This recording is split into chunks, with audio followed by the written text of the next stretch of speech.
अस्सलाम वालेकुम नाज़रीन। इस एपिसोड के शुरुआत में हम देखते हैं करारगाह में दो सिपाही शहनशाह के पास आते हैं और एक कहता है मंजनी के तैयार हैं हुजूर। शहनशाह कहता है कल हमारा अज़ीमुश्शान परचम बुरसा की दीवारों पर लहराएगा। इसलिए में अलाउद्दीन वहाँ पहुँचता है और शहनशाह के पास आता है तो शहनशाह कहता है खुश आमदीद अलाउद्दीन साहब, खुश आमदीद। आपकी मौजूदगी और आपका एहसास हमें कुव्वत बख्शेगा। अलाउद्दीन उससे कहता है शुक्रिया शाहीन शाह साहब। शहनशाह कहता है हम कल उस्मान साहब को फतह की खुशखबरी सुनाएंगे। आपसे इस फतह के सामने कोई खड़ा नहीं हो सकता। मगर अलाउद्दीन कहता है कोई जंग नहीं होगी शहनशाह साहब, बात खत्म हो गई और अब से सिपाहियों पर आपका कोई इख्तियार नहीं रहा। यह सुनते साथ ही शहनशाह के चेहरे का रंग उड़ जाता है और वो अलाउद्दीन को देखता ही चला जाता है। जंगल में फ्लावियोस खड़ा होता है। इसलिए में बुरसा से आने वाले सिपाही बड़ी तादाद में वहाँ पहुँचते हैं। उन्हें देखते हुए फ्लावियोस गहरी सांस लेता है और कहता है सालों तक बुरसा में जाल बिछाने वाले तुर्क आज सौगत में इसकी कीमत चुकाएंगे।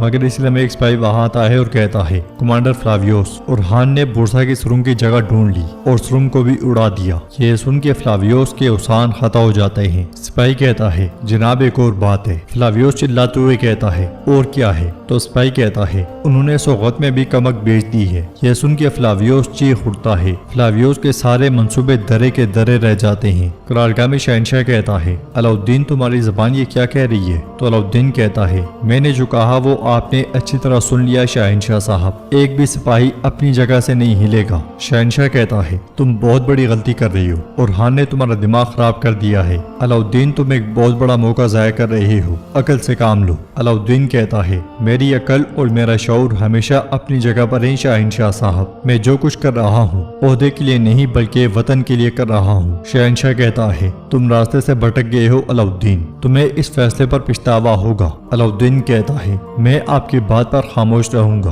क्योंकि आपके अंदर जिहाद का जुनून है, मगर जानने के मेरे सब्र की भी एक हद है। शहनशाह कहता है मैंने फजूल में तुम्हारी हिमायत की, अब से तुम अकेले हो। ये कहते साथ ही शहनशाह पलटता है, कुछ देर रुकता है, बुरसा को देखता है और उसके बाद चला जाता है। दूसरी तरफ फ्लावियोस तैमुरताज के पास जाता है और उससे कहता है सुरंग बंद हो चुकी है और मैं नहीं जानता कि सरोज मर चुका है या जिंदा है। उन्होंने हमारा सबसे अहम दिफा तबाह कर दिया। ये कहते साथ ही वो मेज उठाता है और दीवार के साथ पटक देता है। तैमुरताज कहता है तो रुहान ने मेरे खिलाफ साजिश करके ताकत हासिल करने की कोशिश की, लेकिन उसे ऐसा मौका नहीं मिल सकेगा। फ्लावियोस कहता है बुरसा का वाहिद दरवाजा बस वही था। तैमुरताज तुमने उरहान को बोलने का मौका देकर गलती की। तैमुरताज कहता है जहाँ तक उरहान का ताल्लुक है मौत उसके लिए इनाम होगी फ्लावियोस। फ्लावियोस कहता है देखो तैमुरताज, बुरसा नहीं गिरेगा और तुम मेरी मदद करोगी। तैमुरताज आगे बढ़ते हुए कहता है जब तक उरहान हमले के ख्वाब देख रहा है हम कुछ ऐसा करेंगे कि उसे अपना दिफा करने का मौका भी नहीं मिलेगा। तुम मेरी इस बात का यकीन रखो फ्लावियोस। बुरसा के सामने करारगाह में अलाउद्दीन और उरहान पुरजोश अंदाज में गले मिलते हैं। अलाउद्दीन उरहान से कहता है भाई दोबारा ऐसा मत करना, चाहे ये एक खेल ही था,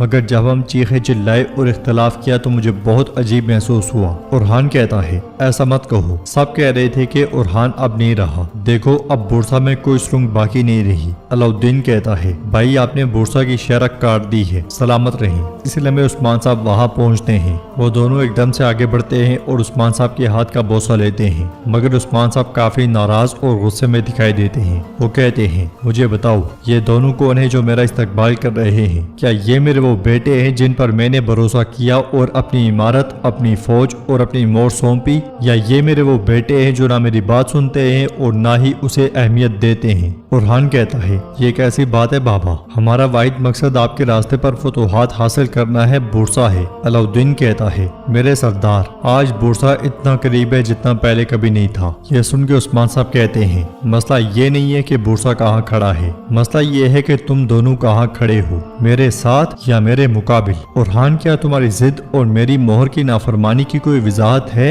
और तुम अलाउद्दीन जिस कुमानदार को मैंने मुकर्रर किया था उसे माजूल करने की कोई वजाहत है? उरहान कहता है मेरे सरदार यकीनन वजाहत है, उसकी जिम्मेदारी मुझ पर आयद होती है, मैं जिम्मेदार हूँ। उस्मान साहब अलाउद्दीन की जानिब देखते हुए कहते हैं तुम्हारा भाई कहता है कि मैं जिम्मेदार हूँ अलाउद्दीन, बताओ क्या इसने तुम्हें इस खेल में मोहरा बनने पर मजबूर किया? अलाउद्दीन कहता है बिल्कुल नहीं बाबा, हमने जो भी किया मैं और मेरे भाई ने मिलकर किया, जितने वो जिम्मेदार हैं उतना ही मैं भी जिम्मेदार हूँ। उरहान कहता है हमने जो कुछ भी किया काई कबीले के मुस्तकबिल के लिए किया। मेरे सरदार फतूहात के इस इस रास्ते के मुस्तकबिल के लिए जो आपने खोला है। हमने जो कुछ भी किया वैसे ही किया जैसे आपने हमें सिखाया। हम इस रास्ते से नहीं हटे जिसे हमने सही समझा। उस्मान साहब कहते हैं, मैंने तुम्हें सीधे रास्ते पर चलना सिखाया था, ना कि रास्ते से भटक जाना। अलाउद्दीन कहता है, मेरे सरदार, दुश्मन मुत्तहिद होकर चारों तरफ से हमारी तरफ बढ़ रहे थे। अगर हम बुरसा की तरफ बढ़ते तो कबीले में, सोगौत में और बाकी तमाम इलाकों में कोई बाकी ना रहता और हमारी सारी अवाम मारी जाती। और हान कहता है, लेकिन मेरे सरदार, हम दोनों भाइयों ने उनका इत्तेहाद तोड़ दिया। खून चूसने वाला सारोस अब वो बुरसा की दीवारों के पीछे कैदी बन चुका है। हमने शैतान का खेल बिगाड़ दिया है। अगर हमने गलती की है तो फैसला आपका है। हम अपनी सजा के लिए राजी हैं। जाहिर है कि आप हमारी राय से इत्तफाक नहीं करते। उस्मान साहब गुस्से से कहते हैं, तुम गलती पर हो। और हान, वो दोनों बहुत परेशान हो जाते हैं, मगर उस्मान साहब एकदम मुस्कुरा देते हैं और कहते हैं, मैं तुम दोनों की राय से मुकम्मल इत्तफाक करता हूँ। ये सुन के वो दोनों बहुत खुश होते हैं और उस्मान साहब कहते हैं, लेकिन मेरा मकसद तुम दोनों के मुंह से सुनना था। मेरे बेटो, टेढ़ी तलवार म्यान में जंगालूद हो जाती है। रियासत के मुस्तकबिल के लिए तुमने तलवार बिल्कुल सीधी चलाई है। तुम इस रास्ते से बिल्कुल नहीं हटे जो मैं जानता हूँ और जो मैंने तुम्हें सिखाया है। तुम इत्तेहाद और इत्तफाक से इसमें कामयाब हुए। ये सुनते साथ ही ओरहान और अलाउद्दीन फिर से उनके हाथ को चूमते हैं और अलाउद्दीन कहता है, आह बाबा आह, आपके ये इम्तिहान कब खत्म होंगे? उस्मान साहब कहते हैं, मेरे इम्तिहान तो कभी खत्म नहीं होते बेटा। ओरहान कहता है, मेरे सरदार, हमारे शोहदा और जख्मियों को यकीन हो जाए कि जो खून बहा है वो रहेगा नहीं गया, बुरसा काइयों का वतन बनेगा। उस्मान साहब कहते हैं, तो फिर तुम रुके क्यों हो? अब सियाह फौलाद से जालिमों का खून बहने दो। अपनी तलवारों को अल्लाह के लिए बुलंद करें और रसूलुल्लाह सल्लल्लाहु अलैहि वसल्लम के मुबारक सांस के साथ नीचे करें। उन फसीलों को उबूर करो और बुरसा फतह करो। मैं महसूस कर रहा हूँ बुरसा अब एक कदम से भी कम फासले पे रह गया है। ये कहते साथ ही उस्मान साहब तलवार लहराकर अल्लाहु अकबर का नारा बुलंद करते हैं। अलाउद्दीन और ओरहान भी उनका साथ देते हैं। रात के वक्त ओरहान घोड़े की रस्सी पकड़े जंगल से आगे बढ़ रहा है और घोड़े से कहता है, कैसा मुश्किल इम्तिहान है अकबेली। तुम तवील अरसे से मेरे दोस्त हो, मेरे दुख सुख के साथी हो अकबेली। मुझे बताओ, तख्त पर कब्जा करना और ताकत हासिल करने की ख्वाहिश कैसा मुश्किल इम्तिहान है, जो भाई को भाई, बाप को बेटे और बेटे को बाप का दुश्मन बना देती है। मेरे रब ने हमारी मदद की और हमें सुकून मिला। क्या हम ये सारी जद्दोजहद उस तख्त पर बैठने के लिए कर रहे हैं? अगर ऐसा है तो ऐ अल्लाह, मैं तुझसे पनाह मांगता हूँ। अल्लाह मेरी जान ले ले और मुझे इस फानी दुनिया की खातिर रुसवा ना कर और मुझे शैतान के जाल में ना पड़ने देना। लेकिन अकबेली, मेरे खून में एक पागल घोड़ी दौड़ रही है। ये सुन के घोड़ा उसे मुंह मोड़ता है, उछलने लगता है तो ओरहान कहता है, रुको रुको, हसद ना करो, वो मेरी रगों में गर्दिश कर रही है, मुझे ख्वाब से दूसरे ख्वाब में लेकर जा रही है। मैं कहता हूँ ये अजाब जो हम सह रहे हैं अब खत्म हो जाएगा और ये वतन अब हमारा हो जाएगा और हमारा परचम नई सरजमीनों पर लहराएगा और वहाँ भी अजान मोहम्मदी दी जाएगी। यानी जो तुम्हें समझना है अकबेली कि मेरे अंदर फतह की एक ऐसी आग है जो कभी नहीं बुझती। ये कहते साथ ही ओरहान घोड़े से प्यार करने लग जाता है तो एक नोकदार चीज उसके गले में आ लगती है। ओरहान उसे निकाल तो देता है मगर चंद लम्हे के बाद ही जमीन पे गिर जाता है। ये देखते साथ ही घोड़ा भाग पड़ता है। ओरहान धुंधली आंखों से देखता है कि दो लोग उसकी जानिब आ रहे हैं। अगले मंजर में वो एक मुकाम पे लेटा होता है और उसकी आंख खुल जाती है। वो इधर उधर देखने के बाद उठ के बैठ जाता है तो सामने सफेद दाढ़ी वाले बुजुर्ग बैठे होते हैं। ओरहान उठने ही लगता है कि बुजुर्ग उसे बैठने का इशारा करते हैं और सलाम के बाद कहते हैं, हम वो जो कहते हैं कि रियासत चली जाती है मगर रिवायात बाकी रहती हैं। हम वो जो कहते हैं कि जब तक नीला आसमान हमारे ऊपर नहीं गिरता और हमारे नीचे ये स्याह जमीन नहीं पड़ती तब तक हमारी रिवायात को कौन बिगाड़ सकता है। हम वो हैं जिनका राज उनकी गैर मौजूदगी में और उनकी गैर मौजूदगी का राज उनकी मौजूदगी में है। ओरहान कहता है, शुक्रिया, खुशी हुई, मुझे आपने शर्फ बख्शा, लेकिन जब आप इस कदर पोशीदा हैं और इस कदर कदीम हैं तो मेरा सवाल यह है कि तुर्क रियासत का ये हाल क्यों है? आलम इस्लाम का ये हाल क्या है? बुजुर्ग कहते हैं, तुम बुरसा का किला फतह नहीं कर सके, तुम भरपूर हमले की तरफ नहीं बढ़ सके। जब तुमसे पूछा जाता है तो कहते हो मैं बुरसा को तबाह नहीं करना चाहता।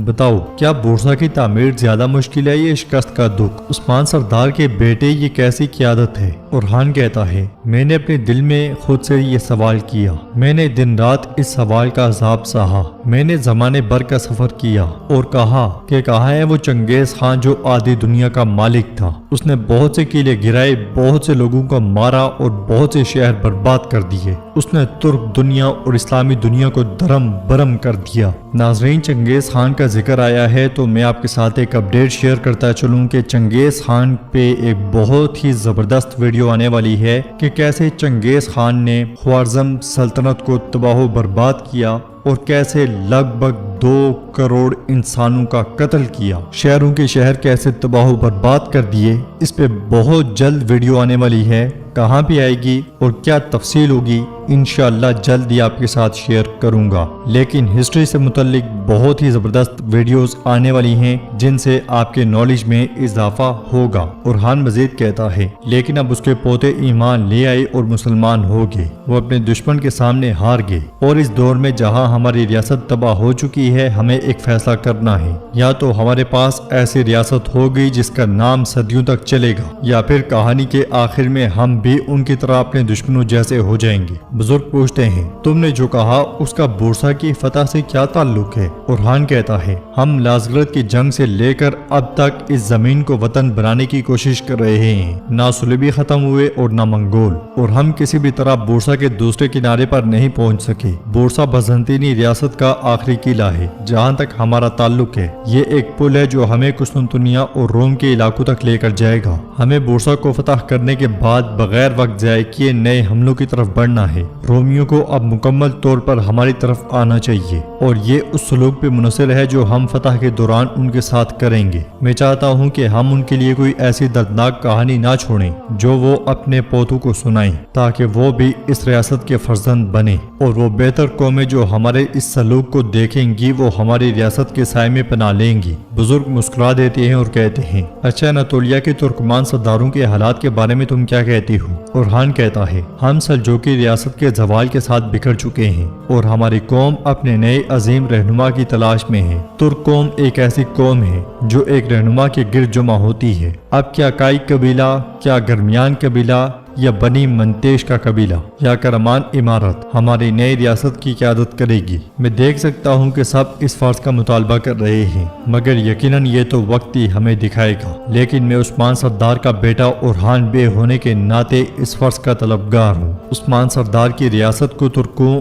عالم اسلام اور پوری انسانیت کی نئی ریاست بننا چاہیے۔ اس راستے میں اگر جان دینی پڑے تو جان، اور اگر خون دینا پڑے تو خون۔